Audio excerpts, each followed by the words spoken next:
Okay, so let's talk about flight attendant training. Being in this little setting here has really kind of put me in the mood of talking about what it's really like, because this is what you're going to do. This is what you're going to see. It's going to be some crappy little Holiday Inn unless you get on with United, American, Delta. I mean, they put you up in the Marriott. You might be the unlucky ones to be on Delta campus. I'm telling you, if you have an option, most people do not, but there are some people that do. If you have an opportunity to get on with Delta, do not live on campus. If you can help it, you're gonna be there all day long. So anyway, do you see the storm behind me? How beautiful is that? So here we are, and I'm telling you, when people do not realize the amount of time and amount of effort and just studiousness. I mean, here's the thing. I can get anybody hired at the airlines. May differ from airline to airline, but I can get you hired, considering, right? I can get you, if you want benefits, I can get you benefits, right? But what I can't do is make up a personality for you, make up a career out of this, because if you want to be a career flight attendant, it's all going to start in training. And the reason why I say that is because you are working with your future instructors, like the people with you. There's a lot of people that, like, I mean, I'm talking about a washout rate. I think, like I said, in the front video is, I believe it's 40% of your original class, and it might even be less than that, that actually like remains, stays, or whatever within 6 months after graduating.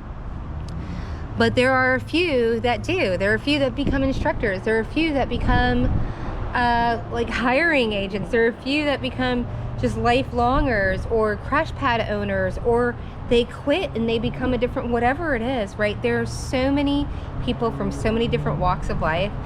So you don't want to take your training experience lightly, not because of the contacts that you'll make, because it'll be one of the most, it's kind of like being okay, so my dad was in the Marine Corps, and unless you're excommunicated from the Marine Corps, you don't say I was an ex-Marine, you say I'm a former Marine. Like, you don't use the word ex unless you are literally, like, I think you have to have a, like, legally removed. They're like, you can't be one of us anymore, right? And so I feel like that's the same way as a flight attendant, and people are like, well, even if you were even if you failed out, I'm talking to the people that are just like, I couldn't hack it, or I failed out, or this, that, and the other, like 3 weeks in.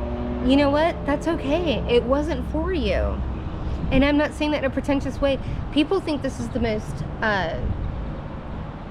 glamorous. It is the least glamorous, right? Unless you got 10 years in. And that's if you're with, I mean, when we talk about seniority, we're not going to even get into that. We need to get into, do you have the discipline? Do you have the mindset? Do you have the, like, and it's not even like, okay, can you make it? Are you smart enough? Can you pass all the tests? Can you grace under pressure, all of that other stuff? But then on the back end, when you get hired, when you go, can you deal with your family, possibly with all of the rumors, with everybody saying, oh yeah, come and visit me, but they don't want you to because they don't want you around their husband because they think you're in the Mile High Club, and people call it projection or whatever, but like there is a serious, right? Or they invite you because they want to hear all the stories, but they're kind of like, get out, because they're like really insecure about the fact that you have, or maybe they're trying to hit you up for buddy passes. They can't even do that anymore. You know why? Buddy passes don't exist anymore? Because people were bribing people for them. Yeah, I mean, it's so crazy. So there's so much to it. And then nobody talks about the hair loss. Nobody talks about the weight gain or the weight loss. Nobody talks about the loneliness. Nobody talks about the drinking. And people are like, well, that's what you. I've literally put my money down in 17 different crash pads. Do you know how many airline employees that I have, all the while being celibate, you dirty, dirty little birds. But I am talking about, like, I'll tell you, like, I'll let you know, hey, you know, if your daughter or something like that is going, I will let you know, and I have a whole nother business that I can let you know even more. But there are definitely certain airlines, certain cities, certain bases, all of the things, right? So you got to be really, really careful who you align yourself with as a person and who you align yourself with as an airline, to be perfectly honest with you. People will look at you, well, first of all, they're gonna look at you one way or another, there's only 100,000 of us, okay? But you have to understand what type of personality.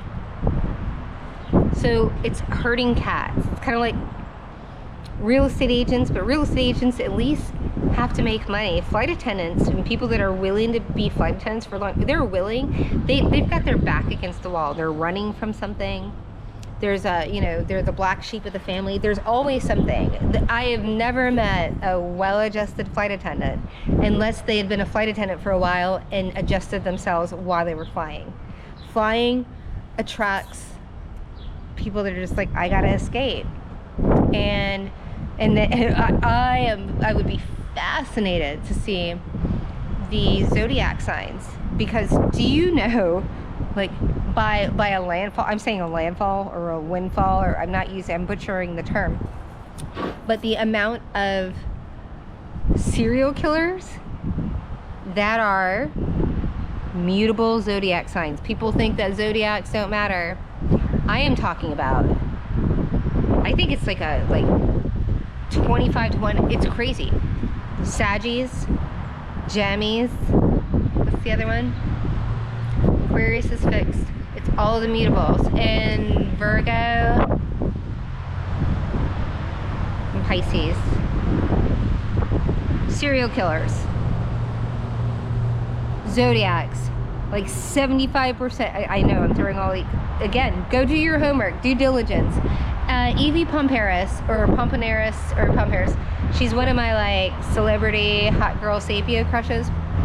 She's the Secret Service. I know it's so loud, but we're doing the thing anyways, right? Content over perfection.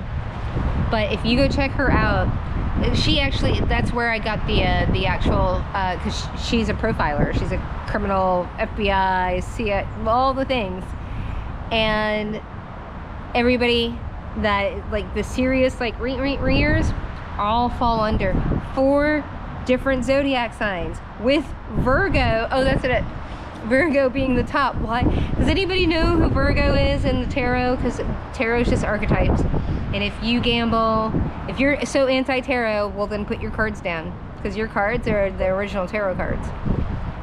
Your playing cards that you're playing Jid Rummy with and everything like that, talking about tarot cards, those are the original tarot cards. That's what you got in your hand. They only added like 22 or whatever more archetypes to put on top of it. So if you want to come for me about cards, you can go suck my, you know what I don't have. But I will shove it down your, okay, getting a little feisty. Probably time to get off the horn now. What were we talking about? Oh yeah, flight attendant training. It'll get you a little angsty. Guaranteed.